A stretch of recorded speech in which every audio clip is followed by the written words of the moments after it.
আজকে গাড়িতে আমার সাথে একজন উঠলো, ওপার থেকে কেউ একজন তাকে ফোন দিয়েছে।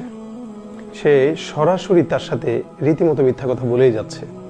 আমি তাকে বললাম, ভাই আপনি রোজাদার মানুষ, রোজা রাখা অবস্থায় মিথ্যা বলছেন। ভাই এগুলো মিথ্যা না, একটু বাঁচার জন্য বলতে হয়। আপনি কি রোজা রাখা অবস্থায় এরকম বাঁচার জন্য আরো কিছু মিথ্যা কথা বলেছেন, বা আমরা কি বলছি, এগুলো কি আমাদের খেয়াল আছে? অথচ সকাল থেকে সন্ধ্যা পর্যন্ত আমরা না খেয়ে আছি। আমাদের এই না খাওয়াটা শুধুমাত্র মিথ্যা কথার জন্যই কিন্তু বৃথা, আমরা নিজেরাও জানছি না। মিথ্যা অনেক বড় একটি কবিরা গুনাহ।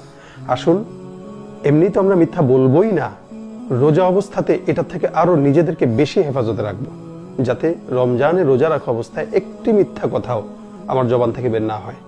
আল্লাহ পাকের কাছে যেন পরিপূর্ণ রোজাদার হিসেবে আমরা কবুল হতে পারি, নিজের রোজাগুলোকে কবুল করাতে পারি, সে চেষ্টা আমার করা উচিত, আপনাদের সকলের করা উচিত। আসুন, মিথ্যা থেকে নিজে বাঁচি, সমাজকে বাঁচাই, পরিবারকে বাঁচাই। আল্লাহ পাক আমাদেরকে মিথ্যা থেকে হেফাজত রাখুন। আমিন।